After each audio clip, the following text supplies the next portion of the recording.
میگیم ولی ما را چی دور میکنن ما گپ میزنیم تروریسم میگن تروریسم را شما میکنه امروز ما که برآمدم گپ مرا که نگرفتن مرا که طلب نکردن من مجبورم تروریست شم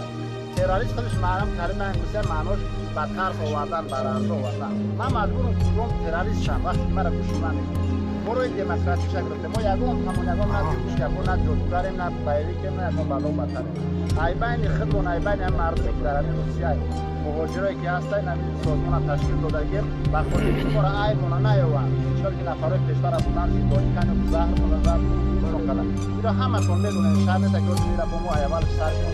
جایی که اومده درست است امیر همه تون میفهمن مقصد ما نمیه که برای دموکراسی در کردستان نیست یک بنامی راهی که ما نشان بده مردم جمع سطح ما زیاد شود شده بریم در میدان بدرویم هم حکومت امیرزان ما شدیم استعفاش طلب در این راه نمیشه ما میگیم که راه ما ظفر یا ظفر ما باید ظفر کنیم ما حقی خطا نداریم امروز باید یراق بهترین در دست برید نگه یراق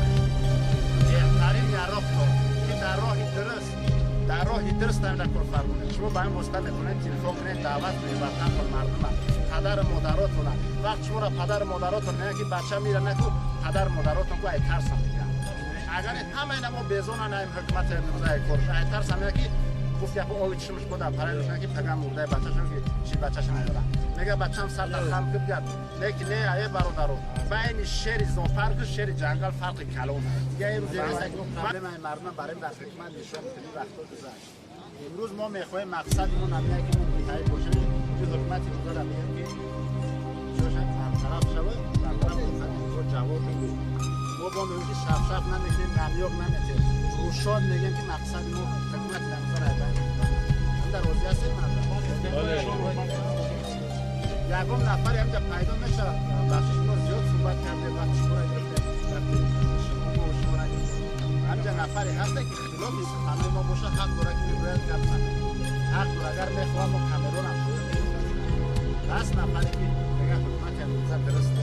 هست والله قسم میخورم که کسی دستش نمیرسه حتی نه این جای چیز نیست من میدونم که در بین ما این شما بدونید آدمای امنیت هست درجه در ما هستن لیکن ما جای ترس نداریم چون که تویم راهی ما آخرش زفره یا زفر چی دیگه نداریم باید ما حتما زفر ما میگن زفر یا شهادت ما شاید نبودم من شهادتشم شخصا من لیکن مورد زفر هست برای تروریسم چه زفر یا زفر انشاءالله برام خمیگم که هر کسی که طرفدار حکومت امروزه باشه والا قسم میگم که کسی دیگرش نمیگه انشاءالله من بکنم این گپ داشته باشید طرفدار حکومت باشید که در بین در کدام خاطر هم حکومت هستم خیلی نفر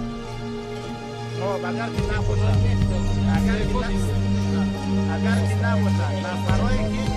نفرایی که در بین ما هستن در امنیت ملت رو میکنن چه برادران و کاری خودشون نمیکنن و کاری خود من فقط بنابرای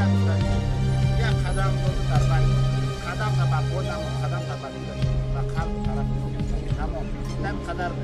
همونجور در بین دوست عقیده سرگیه و الان قسم ما این مستیمونه جنیستی ما اینجا پستی هممونه پستی ما آمده برای همی برادر من میخواستم که حاضر یک پیام کوتاه برای رئیس جمهوری گذار میخوام که بگمش استعفا هر کس که میخواد قفای من بسته بسته هر کس که نمیخواد بسته من میخواستم که یک کامera در رو پرداختم مثلا من میخواستم با رئیس جمهوری امروزه من یک پیام رسوندم نترسیم مردم نترسیم بسته مردم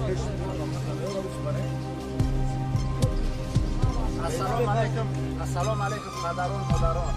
در عرف و عادت ما مردم مسلمان مردم تاجیکستان آمدگی که ما اگر یک اقدام میکنیم یک سفر نبراهیم شروع میکنیم ما حتما از پدر مادران از کراسالمون یک چنین یک دعا میگیریم یا که یک از روی میخواهیم که ما یک نصیحت میکنیم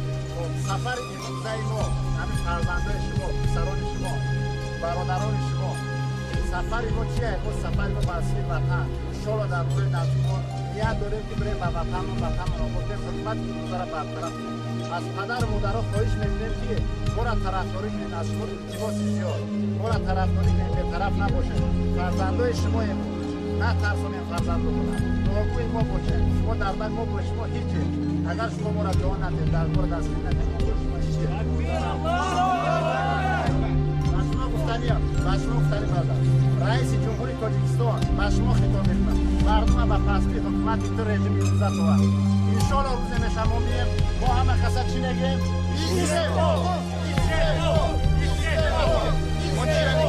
من باورم که هر یک کدام شما شیشتن همون حزب‌ها را می‌کنه که شاید همون تغییرات بدن نه که شما این حزب هم چی معلوم نشه اون نفرها خوندن این روزای ما و شما و مثلا شخص معروفه که به تاجیکستان ایشان نوری رفیق زایر و کبیری و تورا جورزاده و دیگرها این نفرها هستن که چیان خوندن این همه چی روزای ما و 10-15 سال پیش سر کردن اگر و 10-15 سال پیش همین کار سر نمی‌کردن امروز ما سر می‌کردیم خود ما 10-15 سال دیگه می‌کشید بعد دیگه نفرها تموم درست است برادر برای قایم نفرها اون که شما معلوم نباشه نه اینکه کسی چیکار نکنه هر یک نفری به قدر کمیسایش خدمت شد ما امروز در این جایم ممکنه که امروز مرا برام تگاید و محکمه متعلق خوش کنم یا نه برادر ایش لیکن من باوری کامل دارم که نفرایی که نو قفاتر زنده کو شما پیروزی را می‌بینید ان شاء الله با خدا نترسین برادر فقط متحد باشین یک جای باشین که برای اون کس کار گفتن سفارت تاجیکستان اگامزو در میگیم که 3 میلیون چی ما اینا برادر چند بود میگیم که 3 میلیون مردم مهاجرن یکی جواب شما جواب مردم چی کارگرای سفارت همین چی میگن که میگن این چی در همه جا است این مهاجرت من یک گپی کم در سخت زدم گفتم که میبخشید بسیار دولت‌ها از گلوبوی دارن این معنی را نداشت در باید در ما حساب گلوبوی باشه درست است هر کسی چیزی داره پرابلم ایو و چی ما حق نداره که درست کردیم که علی بدکی گفتن مدارا گفتن امین گفتن فرض کردیم که اونا خونخوار بدن اینا فرض کردیم که طلبکار بدن فرض کردیم که تروریست بدن اکستریمیست بدن اگر بگذار که امنا میخوان تروریست اکستریمیست بدن میخوان گفت یک آدم خرد چی بدن اگر و این قدر که پس میادم بدن به کدام خاطر سعادت 18 ساله را بردن اونجا من سبب شدم برای چی برای که در تیر یکم بند کودکا برسه مردم ببینه که کودک مونده به خزم طرف برای همه برادرای تو که هستن در ارمیان افسرها و سربازایی که هستن دعوت شما بفهمونید زید مردم نخیزن با میگون که هیله و مکر هیله نمی حکمت پیش اول کودکا را روی میدن که تو نم کودکا چی شوند و قتل برسنه مردم قتل بخیده زید یعنی برای همین برادرای همه خواهش دعوت کنین سربازا و افسرها را برسونینشون به نمونه از افسرها بفهمونینشون تلفنی SMS هر راه داره برسونین با میگون که اولش از خدا بعد ای خودی ما وابستگی داره که در وطن جنگ برادرش نشود همه موزید جنگ برادرشی و الله قسم موزید نمیخوایم که جنگ برادرشی باشه و همین خاطر برادرها دعوت سلام علیکم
حیاتی اینو برادر من به نام الله قسم اله میگیرم.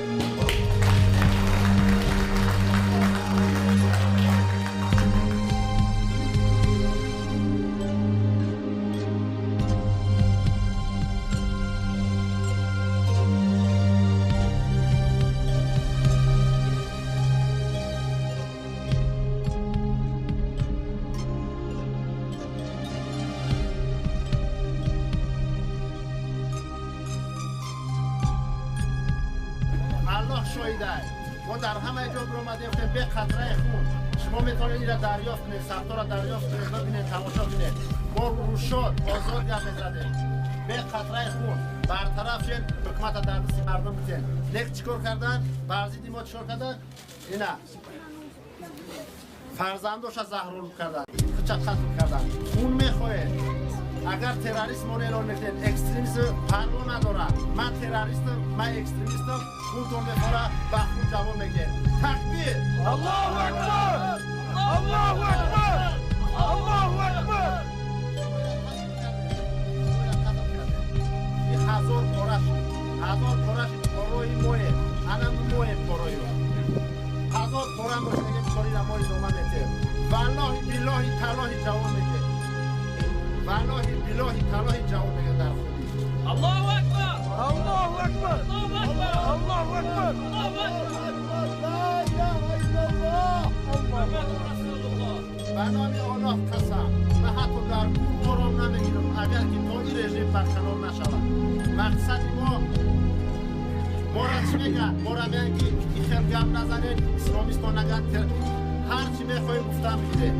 اون وطنی ما انشاءالله ما چقدر میخوایم اسلامی ما میفره اسلامی شدن. چقدر که ما میخوایم انشاءالله برازگی حالا انا میخوایم کاری شما بر ما نباشه. این به همه دخل داره. چی بعد اول قدرت پاسپورت دیونه هر کسی باشه نباشه. این وطنی ما چقدر ما خدمت الله اکبر!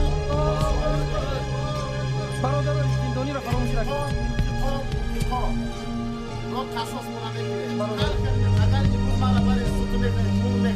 من در تلفن هستم، همه میفهمید من در تلفن هستم، برادران من در تلفن هستم. ما را سوت بکنه، دپارتمنت بکنه، پول بکنه، نکی این مبارزه ما تمام نمیشه. هزارها برادر یک ایده برادر را پیش میبره. این برادر ما را نیتش اسلام بود، آزادی دین بود، آزادی ملت بود، آزادی وطن بود. نوابسته از ملتش. روسیه، تاجیک، قرغیز، ازبک فرق نداره. ما همه برادره. همه ما برادریم، همه ما مسلمانیم. تکبیر!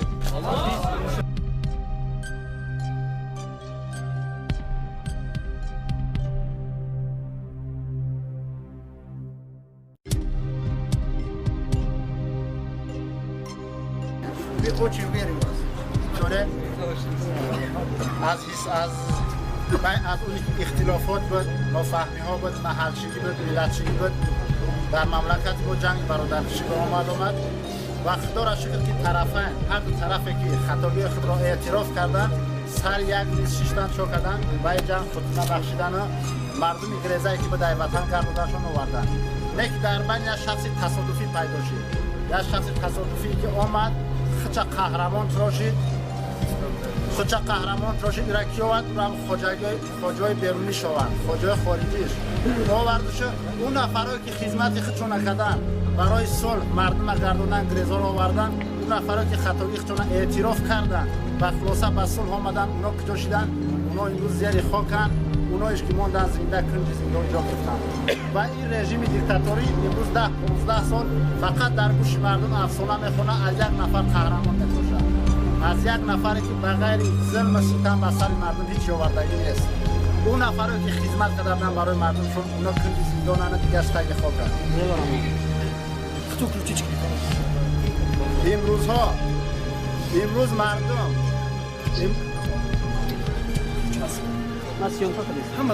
امروز مردم فهمید، مکر حیله رژیم امروز را فهمید. دیگه به وعده های دروغش باور ندارد، چون که در دوام این 10-15 سال اخیر حکومت به یگان وعده دادگیش فقط یگان وعده دادگیش عملی نکرد. فقط وعده های پوچ خالی. مردم فهمید که همه این مکر حیله دیگر یگان چیز دیگر نیست.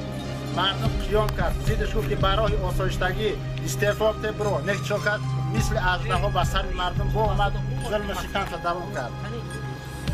برادرایی که برآمدن قیام کردن امروز در زندان جاشان کردن مقصود ابراهیم رئیس احیای تاجیکستان او را دیده بودن برادر ما عمر علی قواتوف در خیلی همین ترکیه به قتل رسانده شد برای او را به قتل رساندن حتی به کودکای خردی همو به کودکای خردسالی که طفلای بیگناه به اونا رحم نکرد به اونا هم زخم داد برای که چوکنه رقیب شایبین رو برد مثل اژدها به سر هر یک مبارز هر یک نفر که امروز میخواد سخن حق بگه طرفداری مردم میکنه شورش میکنه به سرش میاد ظلم میکنه و کشتش میگردونه همه را چیکار میکنه اکستریمیست تروریست میخونه در آینده ما را چی انتظار است در آینده در پیش در ما خیلی خطرهای بزرگ مردم ما را وطن ما را انتظار است با شاید که مثل 90 سالهای 90 شاید از اون بعد شود این سناریو را که کشیده گیه این سناریو حکومت یا نمیروزه سناریو حکومت یا نمیروزه حادثه‌های رشت حادثه‌های پامیر همه را تهیه کرده که بود حکومت یا نمیروزه هر جا میدید که مردم ناراضه مردم یا لیدر داره اینا چیکار میکردن اونجا بهانه میکردن یا برنامه کوکنور 2010 کوکنور 2015 کوکنور 2040 بالا و بهتر میبردن چیکار میکردن 3000 سردار هم میبودن اول میپرسن در صف پیش سربازا یا شمیمونه که به قتل رسانده شود شتاب مردم زیدی با بخیزن شکنه اون نفرایی که طرف مردم عزت و حرمت داره اونا را نابود کنه تا که مردم از پس با قیام نکنه این تاکتیک امروزه رژیم حکومت امامعلی است انمی تاکتیکش هم حاضر بوده است با ما میگم که در آینده در پیش ما را روزای وزنی است وزنی به حد ممکن خونی بسیار شود فقط سر راهی را که گرفته میکنن خون از کدام حساب میشود باز طرف خواجه‌ای هم خارجیش میدوام میرود طرف خواجه خارجیش میرود تروریستان یک اکستریمیست یگان تروریست اکستریمیست نیست تروریست اکستریمیست خود شماه خود حکومت امامعلی رحمان خواهی خطی رژیمش خود شاید سر راهی را فقط ما یک خیل گرفته میتونیم متحدی مسای مردم باید که ما سرجم شیم متحد شیم این سر راه انمی خونی که در آینده پلان دارن که خونی مردم ابریزونه برای که یگانه راهی که امروز باید حکومت شب قفا به نمی راهی جنگ است و دیگر راه قطعا نمیتونه حکومت شد باید ما مردم متحد بشیم سر راهی بالایی که به سر مردم ما را میاد به سر وطن ما را میاد باید ما سر راهی را بگیریم اگر نگیریم والله قسم ما همه پشیمان بشیم اگر که ما عمل نکنیم شاید نفرای پیدا شوند بگن که شما عمل نکنید این داره میخواد بسن نه این آینده ضرر داره به فرزندای ما ضرر داره ما بدنام شدیم ما روزی بعد دیدیم امروز پدر و مادرای ما ای جوان 18 ساله سرکردگی تا 50 60 سالگی در بیرون وطن غلامی میکنن مسافری که 60 ساله باید که در پیریش راحت کنه امروز عربه در دوست شاید که کوچای روسیه را میروند مادر خواهرای ما که ای شرم پاش ای دروازه بیرون نمیمون امروز میره در ملک روسیه خونه اینا مسلمان را تازه میکنه مادر خواهرای ما را سطراشون گرفتن میگه که لباس سیاهش ما تاجیکستان رنگ متمزده میکنه اگر لباس سیاه و متمزده کنه تر متمزده نفره برای چی بعد ممت مردم در تاجیکستان شما رنگ متمزده نکردگیه تاجیکستانش کردگیه امروز ما آمدیم نزد کنسول تاجیکستان چی نوشتگیه اعلام کردگیه که با تنفس کنه ایرا ما پیشتر هم ندونستیم ما میدونستیم که ما اوجا میریم در گم بسته برای چی؟ برای که ما حکومت ازیاد کردگیم همه هیله و نیرم باشه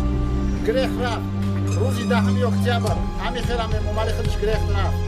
با میمونه شما را امنیتی و به شما میگم باور نکنید اون طرزی که شما را میتن که میان همه شما را قتل میکنن اینو نه این شما برادرای مایه ما فقط کار داریم به نمی رژیم فقط به نمی حکمت به نمی رژیم به نمی که در گردش یک چند سگ دیگه اسرائیلی ما به نمی کار داریم به شما کسی کار نداره برادرای امنیتی منظرم بخوام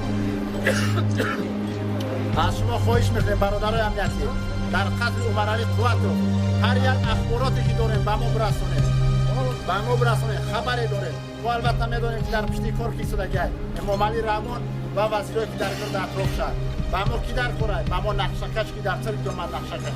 ما با وعده میکنیم وعده دادیم در پیش الله قسم خوردیم در پیش مردم که به هر راهی باشه نباشه اون نفرو به کدام عملشون که